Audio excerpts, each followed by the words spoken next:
Veliki pozdrav svima. Radim zadatak iz integrala koji se rešava metodom smene. Zadatak glasi: integral od otvorena zagrada 3x minus 5, zatvorena zagrada na četvrti dx. Kada se rešava integral metodom smene, potrebno je da vidimo šta to možemo da zamenimo jednim slovom tako da dobijemo tablični integral. Tablične integrale morate da znate u ovom delu, bez toga prosto ne možete da rešite zadatak.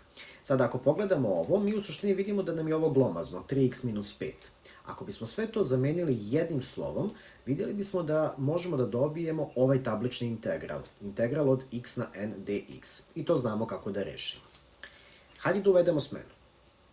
Sada, kada uvodite smenu, možete da stavite apsolutno bilo koje slovo. Ja volim recimo da stavim slovo t, ne znam zašto. I šta ćemo da stavimo u tu smenu? Dakle, ovo što je glomazno ćemo zameniti jednim slovom. Dakle, t će biti 3x minus 5. I ostavit ću malo mesta samo da vam zapišem šta smo već sada dobili. Dakle, dobili smo t na četvrti. Ovo sada nas već asocira na tablični integral. Sada, pošto smo ovde u početku zadatka radili integral po x-u, a ovde sad uvodimo neko slovo t, mi moramo da nađemo izvod leve i desne strane ove smene, tako da dx izrazimo po dt. To je jako važno. Izvod od t je samo dt. Izvod od 3x je samo 3, izvod od konstante je 0, tako da ćemo samo na kraju imati ovo dx. Dakle, dt je jednako 3dx. Sada, pošto imamo ovde dx, moramo da izrazimo koliko je to dx koristeći dt. Dx će u ovom slučaju biti dt kroz 3. I ovim smo završili ceo proces smene. Sada je potrebno samo da zamenimo stvari. Ja sam sad već ovde zamenio da biste vidjeli šta smo dobili. Dakle, u nastavku zadatka, ovo što je u zagradi stavili smo da je t na četvrti i umjesto dx ćemo pisati dt kroz 3. Odlično. Sada, samo ću da uradim još jedan korak da bi vam bilo jasnije. Dakle, ja ću sad ovo da zapišem na sledeći način, t na četvrti. Ovo dt kroz 3 može da se zapiše i u ovom obliku. 1/3 dt. Nadam se da vam je to jasno. Samo sam odvojio ove činioce.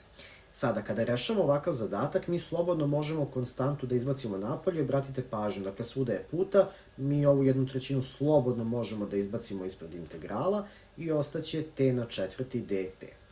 Ovakav zadatak već znamo da uradimo, prosto ovo je klasičan tablični integral, pa ćemo da primenimo samo pravilo. Dakle, primenjujemo ovo ovde. Povećat ćemo broj za 1 i podelit ćemo sa tim povećanim brojem. Dakle, bit će t na 4 plus 1 kroz 4 plus 1.